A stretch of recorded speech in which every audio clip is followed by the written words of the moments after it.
Hello and welcome back to another ASMR video with yours truly. We're doing another story by Neil Gaiman on the Norse mythology. The next story in this book is The Master Builder. We're going to get right in. Before I start, remember that you can join the Discord in the description. You can also follow me on Instagram, Twitter, Threads. Everything is in my bio link. And I highly recommend it. Thank you so much. Thor had gone to the east to fight trolls. Asgard was more peaceful without him, but it was also unprotected. This was in the early days, shortly after the treaty between the Aesir and the Vanir, when the gods were still making a home for themselves and Asgard was undefended. "We cannot always rely on Thor," said Odin. "We need protection. Giants will come, trolls will come." "What do you propose?" asked Heimdall, the watchman of the gods. "A wall," said Odin, "high enough to keep out frost giants, thick enough that not even the strongest troll could batter its way through." "Building such a wall," said Loki, "so high and so thick would take us many years." Odin nodded his agreement. "But still," he said, "we need a wall." The next day a newcomer arrived in Asgard. He was a big man, dressed as a smith, and behind him trudged a horse, a stallion, huge and grey, with a broad back. "They say you need a wall built," said the stranger. "Go on," said Odin. "I can build you a wall," said the stranger. "Build it so high that the tallest giant could not climb it, so thick that the strongest troll could not batter through it. I can build it so well by placing stone upon stone that not an ant could find space through enough to crawl through it. I will build you a wall that will last for 1,000 years." "Such a wall would take a very long time to build," said Loki. "Not at all," said the stranger. "I can build it in 3 seasons. Tomorrow is the first day of winter. It would only take me a winter, a summer, and another winter to build." "And if you could do this," said Odin, "what would you ask in return?" "I need little enough payment for what I am offering," said the man. "Only 3 things. First, I would like the beautiful goddess Freya's hand in marriage." "That is not a little thing," said Odin, "and it would not surprise me if Freya had her own opinions about the matter. What are the other 2 things?" The stranger grinned a cocky grin. "If I build your wall," he said, "I want the hand of Freya, and I also want the sun that shines in the sky by day, and I want the moon that gives us light at night. These 3 things are what the gods will give me if I build your wall." The gods looked at Freya. She said nothing, but her lips were pressed together and her face was white with anger. Around her neck was the necklace of the Brisings, which shone like the northern lights as it brushed her skin, and her hair was banded in gold, which was almost as bright as the hair itself. "Go," and wait outside," said Odin to the stranger. The man walked, not before asking where he could find food and water for his stallion, which was called Svadilferi, which means one who makes an unlucky journey. Odin rubbed his forehead. Then he turned and looked at all the gods. "Well?" asked Odin. The gods began to talk. "Quiet!" shouted Odin. "One at a time!" Each of the gods and the goddesses had an opinion, and every one of them was on the same opinion, that Freya, the sun, and the moon were all too important and too valued to be given to a stranger, even if he could build them the wall they needed in 3 seasons. Freya had an additional opinion. She felt that the man could be beaten for his impertinence, then thrown out of Asgard and sent on his way. "So," said Odin, the All-Father, "we are decided. We say no." There was a dry cough from a corner of the hall. It was the kind of cough intended to attract attention, and the gods turned to see who had coughed. They found themselves looking at Loki, who stared back at them, and who had smiled and held up a finger as if he had said something important to divulge.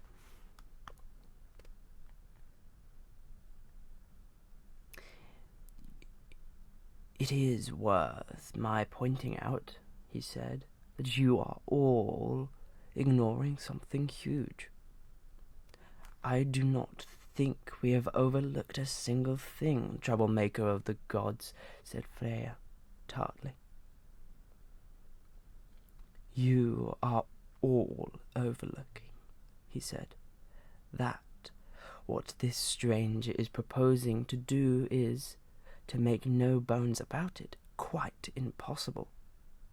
There is no one alive who could build a wall so high and so thick as the one he described and have it finished in 18 months.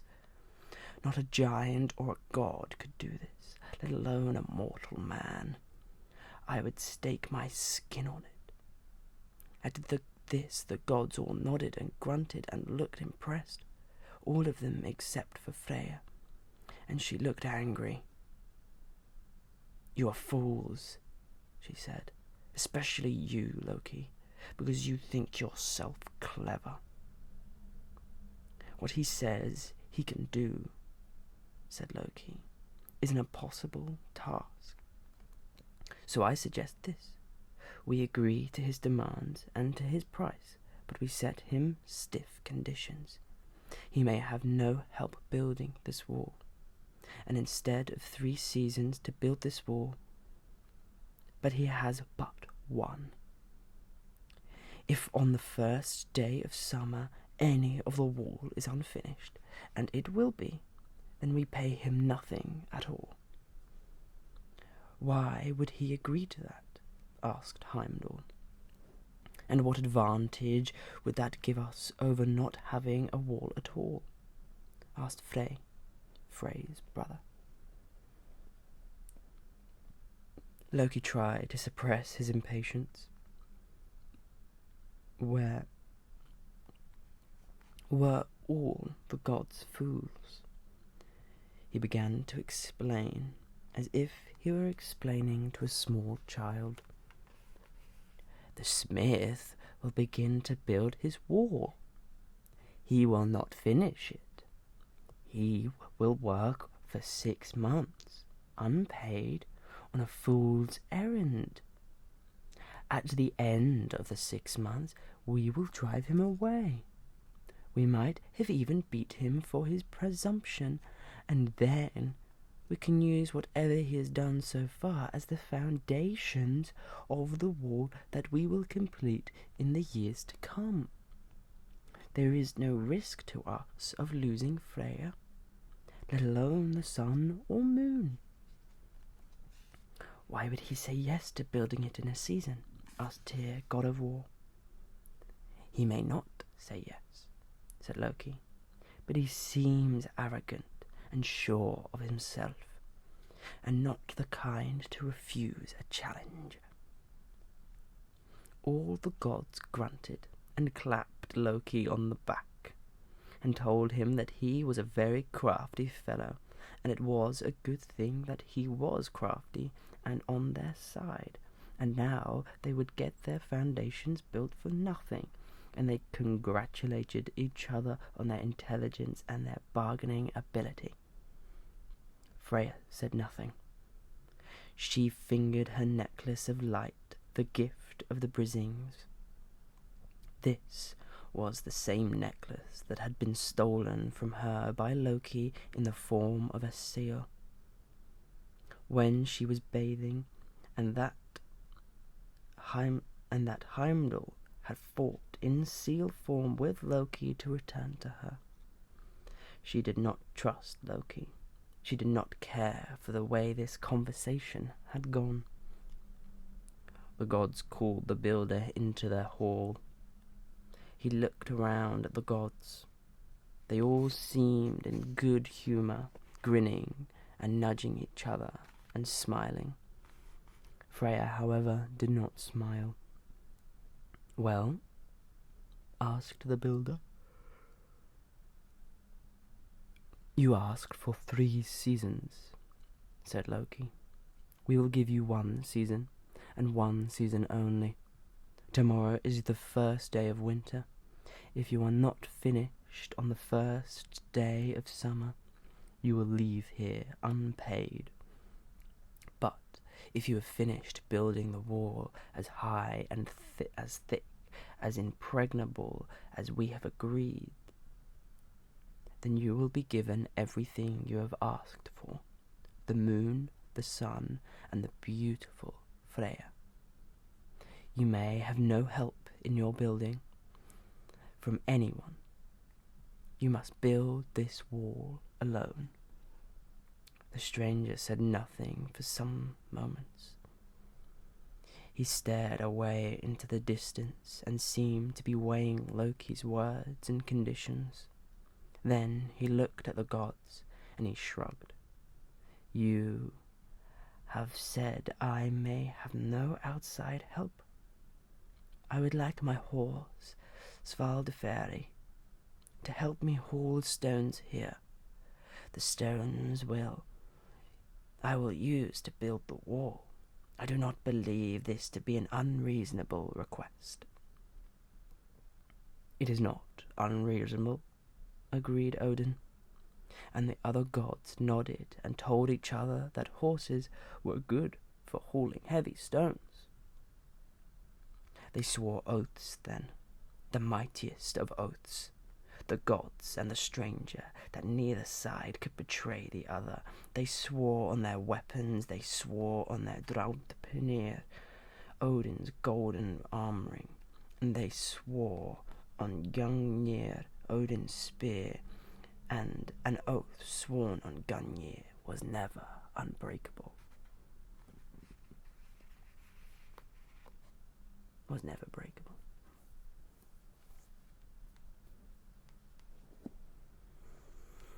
The next morning,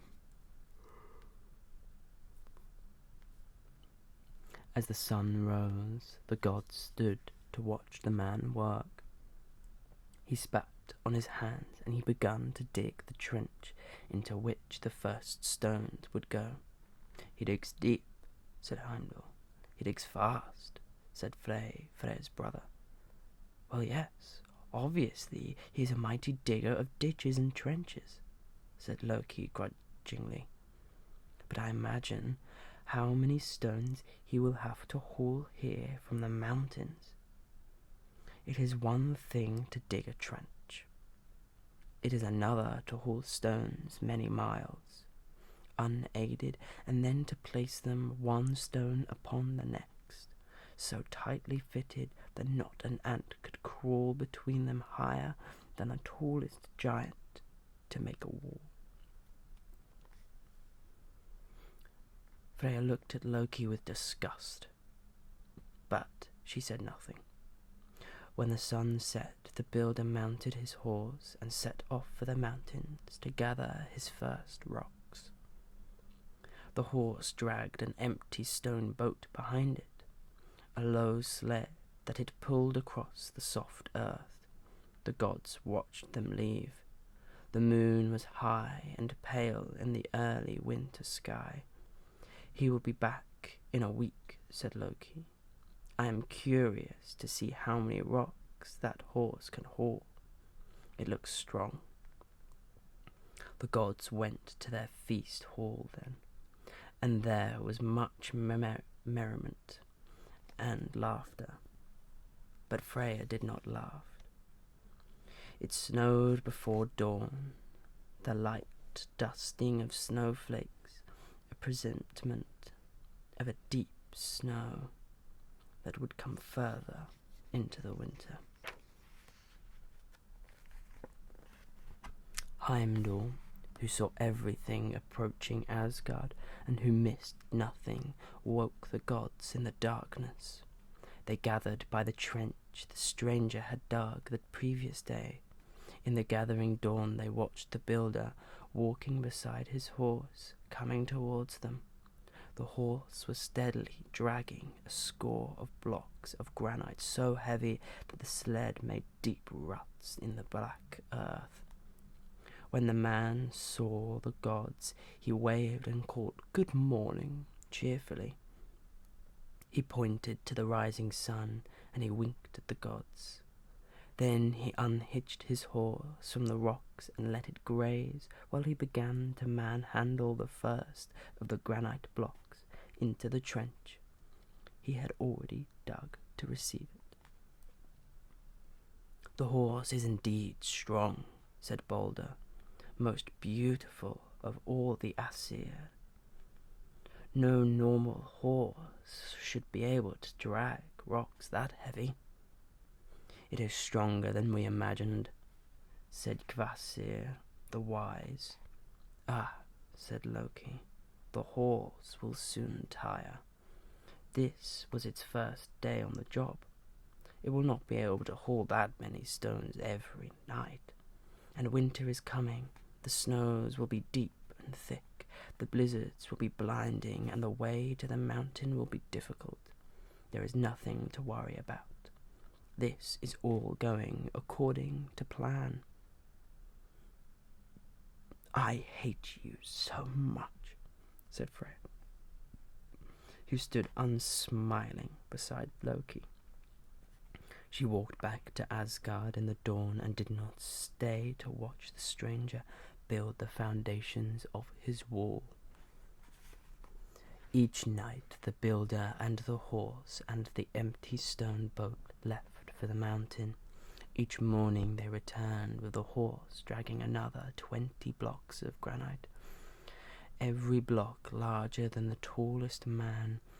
Each day the wall grew, and by evening it was bigger and more imposing than it had been before. Odin called the gods to him. "This wall is growing apace," he said, "and we swore an unbreakable oath, a ring oath and a weapon oath, that if he finishes building his wall in time, he will give him the sun and the moon and the hand in marriage of Freya the beautiful." Kvasir the wise said, "No man can do what this master builder is doing. I suspect that he must be something other than a man." "A giant," said Odin, "perhaps." "If only Thor were here," sighed Balder. "Thor is hammering trolls away in the east," said Odin. "And even if he were to return, our oaths are mighty and binding." Loki tried to reassure them. "We are like old women getting ourselves all worried about nothing. The builder cannot finish the wall before the first day of summer, even if he is the most powerful giant in the land. It is impossible." "I wished Thor were here," said Heimdall. "He would know what to do." The snow fell, but the deep snow did not stop the wall builder. and did not slur Svaldaferi, his horse. The grey stallion pulled his sled, piled high with rocks, through snowdrifts, through blizzards, up steep hills and down again through icy gorges. Dawn came earlier each morning. The snows began to melt, and the wet mud that was exposed was thick and heavy, the kind of mud that clings to your boots and drags you down.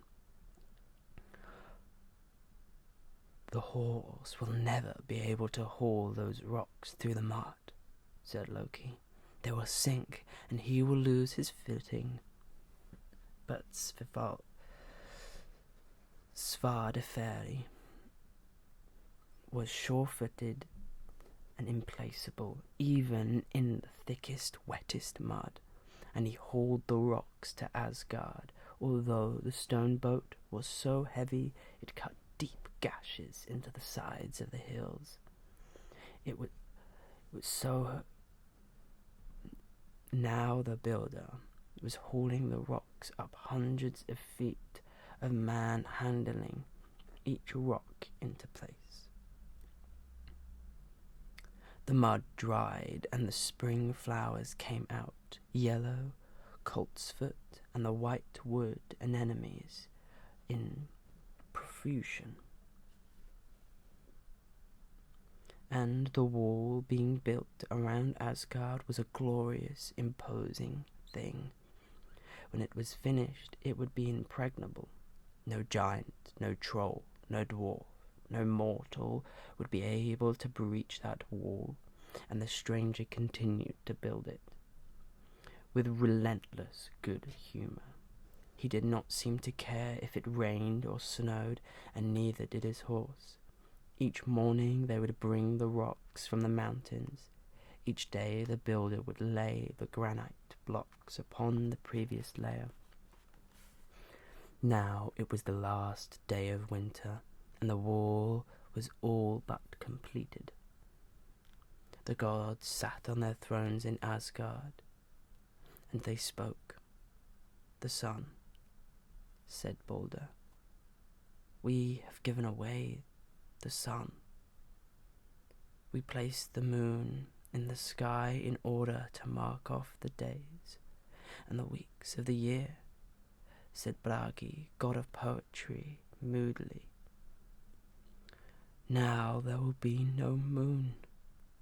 And Freya, what would we do without Freya?" asked Tyr.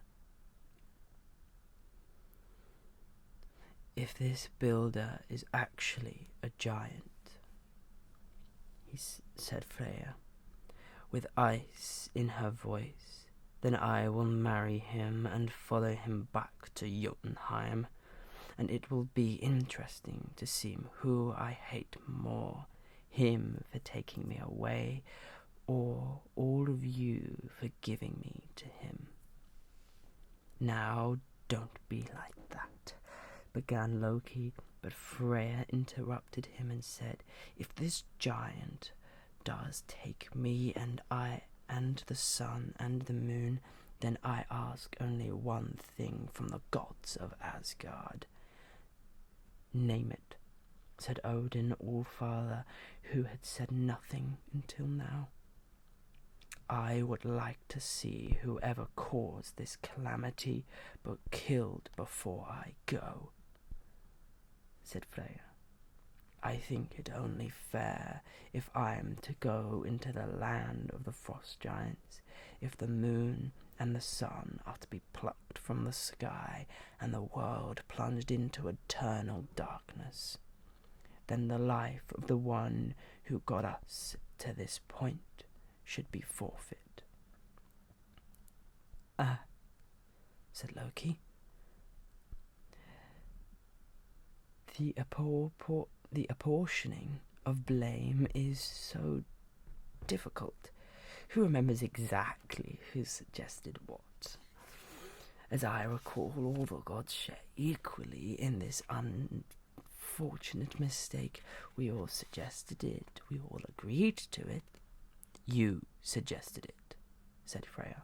You talked these idiots into it, and I will see you dead before I leave Asgard. We all, began Loki, but he saw the expressions on the faces of all the gods in that hall, and he fell silent. Loki, son of Laufey, said Odin, this is the result of your poor counsel. And it was as bad as all your other advice, said Baldur. Loki shot him a resentful glance. We need the builder to lose his wager, said Odin. Without violating the oath, he must fail. I don't know what you expect me to do about it, said Loki. I do not expect anything from you, said Odin. But if this builder succeeds in finishing his wall by the end of tomorrow, then your death will be painful and long, and a bad and shameful death at that. Loki looked from one god to the next, and in each of their faces he saw his death, saw anger and resentment. He did not see mercy or forgiveness. It would be a bad death indeed, but what were the alternatives? What could he do? He did not dare to attack the builder. On the other hand, Loki nodded. Leave it to me. He walked from the hall, and none of the gods tried to stop him. The builder finished placing his load of stones on the wall. Tomorrow, on the first day of summer, as the sun was setting, he would finish his wall. And then he would leave Asgard with his wages. Only 20 more granite blocks to go. He clambered down the rough wooden scaffolding and whistled for his horse. Svadilfari was grazing, as he normally was, in the long grass at the edge of the forest, almost half a mile from the wall, but he always came when his master whistled. The building grabbed the ropes that attached to the empty stone boat and prepared to hitch it to his great grey horse. The sun was low in the sky, but it would not set for several hours, and the disk of the moon was pale, but it was there, high in the heavens as well. Soon both of them would be his, the greater light and the lesser, and Freya, the lady, who was more beautiful than either the sun or the moon. But the builder would not count his winnings before they were in his hands. He'd worked so hard and so long for all the winter. He whistled for the horse again. Odd. He had never needed to whistle twice. He could see Svaldeferi now, shaking his head and almost prancing in the wilderflowers of the spring meadow. The horse would take a step.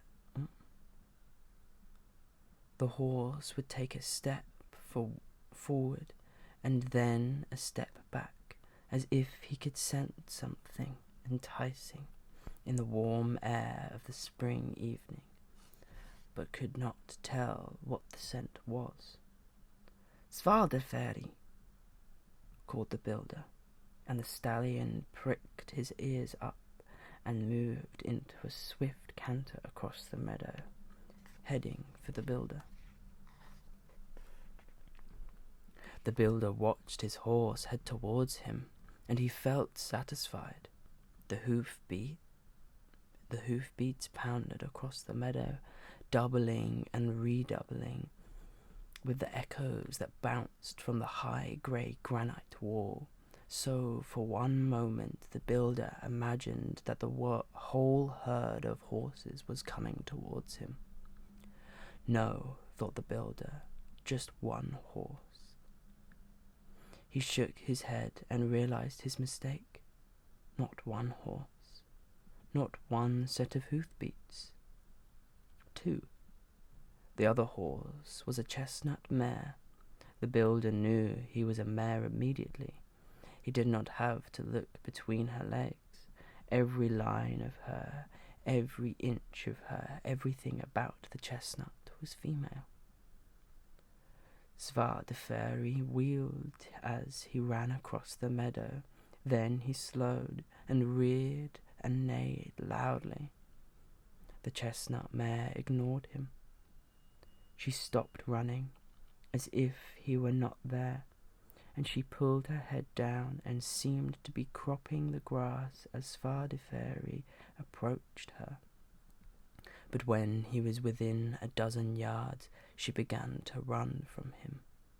A canter that became a gallop, and the grey stallion ran behind her, trying to catch her, always a length or two behind, nipping at her rump and tail with his teeth, yet always missing. They ran across the meadows together in a creamy golden light of the end of the day. The grey horse and the brown, sweat glistening on their flanks. It was almost a dance.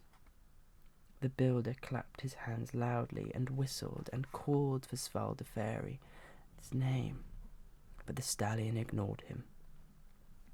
The builder ran out, intending to catch the horse and bring him back to his senses, but the chestnut mare seemed almost to know what he intended, for she slowed and rubbed her ears and mane against the side of the stallion's head, and then ran, as if wolves were after her, towards the edge of the forest. Svadeferi ran after her, and in moments they both vanished into the shadows of the wood. The builder cursed and spat and waited for his horse to reappear. The shadows lengthened, and Svadeferi did not return. The builder returned to his stone boat. He looked into the woods. Then he spat on his hand, took hold of the ropes, and began to haul the stone boat across the meadow of grasses and spring flowers towards the mountain quarry. He did not return at dawn. The sun was already high in the sky by the time the builder returned to Asgard, hauling the stone boat behind him. He had 10 stone blocks on the stone boat, all he could manage, and he was hauling and heaving the stone boat and cursing the stones. But with each heave he got closer to the wall. Beautiful Freya stood at the gateway watching him. "You only have 10 blocks with you," she had told him. "You will need twice that many bricks to finish your wall." The builder said nothing. He carried on hauling his blocks towards the unfinished gateway, his face a mask. There were no smiles, no winks, not any longer. "Thor is returning from the east," Freya told him. "He will be with us soon." The gods of Asgard came out to watch the builder as he hauled the rocks towards the wall. They joined Freya, stood about her protectively. They watched silently at first, and then they began to smile and to chuckle and to call out questions. "Hey," shouted Balder, "you only get the sun if you finish that wall. Do you think you will be taking the sun home with you? And the moon," said Bragi. "Such a pity you do not have your own horse with you. He could have carried all the rocks you need." And the gods laughed. The builder let go of the stone boat then. He faced the gods. "You cheated," he said, and the face was scarlet with exertion and with anger. "We have not cheated," said Odin, "no more than you have cheated. Do you think we would have let you build our wall if we had known you were a giant?" The builder picked up a rock one-handed and smashed it against another, breaking the granite block into two. He turns to the gods, half of the rock in each hand, and now he was 20, 30, 50 feet tall. His face twisted. He no longer looked like the stranger who had arrived in Asgard a season before, placid and even-tempered. Now his face looked like the granite face of a cliff, twisted and sculpted by anger and hatred. "I am a mountain giant," he said, "and you gods are nothing but cheats and vile oath-breakers. If I still had my horse, I would be finishing your wall now. I would be taking the lovely Freya and the sun and the moon for my wages, and I would be leaving you here in the darkness and the cold without even beauty to cheer you." "No oath was broken," said Odin, "but no oath can protect you from us now." The mountain giant roared with anger and ran towards the god, a huge lump of granite in each hand as a club. The god stood aside, as only now the giant saw who was standing behind them. A huge god, red-bearded and muscular, wearing iron gauntlets and holding an iron hammer, which he swung once. He let go of the hammer when it was pointing at the giant. There was a flash of lightning from the clear skies, followed by the dull boom of thunder as the hammer left Thor's hand. The mountain giant saw the hammer getting rapidly bigger as it came hurtling towards him, and then he saw nothing else, not ever again. The gods finished building the wall themselves, although it took many more weeks to cut and haul the last 10 blocks from the quarries high in the mountains, and drag them all the way back to Asgard, and place them in position at the top of the gateway. They were not as well shaped or as well fitted as the blocks the master builder had shaped and placed himself. There were those of the gods who felt they should have let the giant get even closer to finishing the wall before Thor killed him. Thor said that he appreciated the gods having some fun ready for him when he got home from the east. Strangely, for it was almost unlike him, Loki was not around to be praised for his part in the luring away of Svartalfari.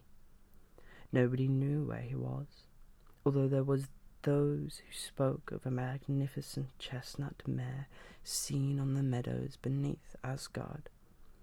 Loki stayed away for the best part of the year, and when he showed up again, he was accompanied by a grey foal.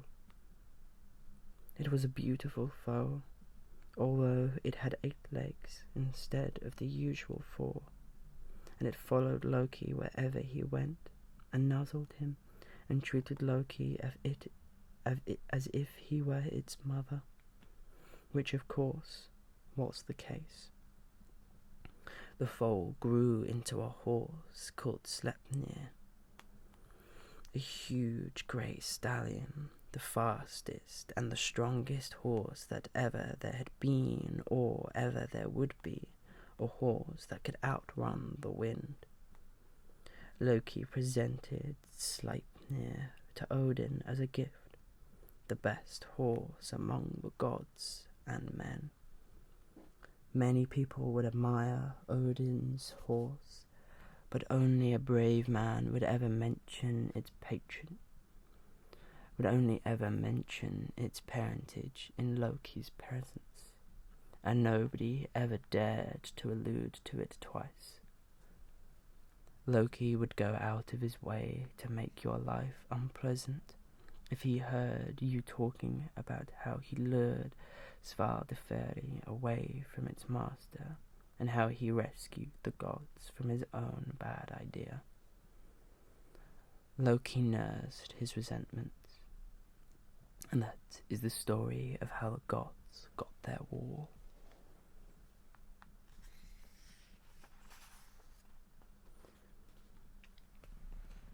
Thank you for watching.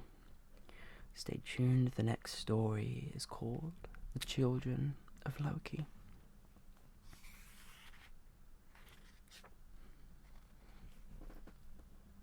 Which plays a very significant part in the dawn of Ragnarok.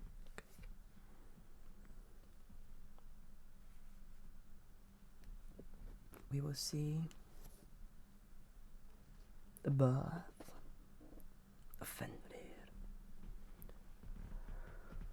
the child of Loki and the giant wolf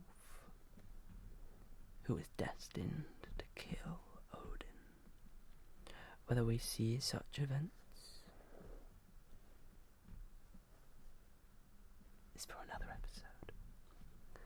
Thank you so much for watching. Please like and subscribe and all that jazz. I hope you enjoyed, and I'll see you in the next video.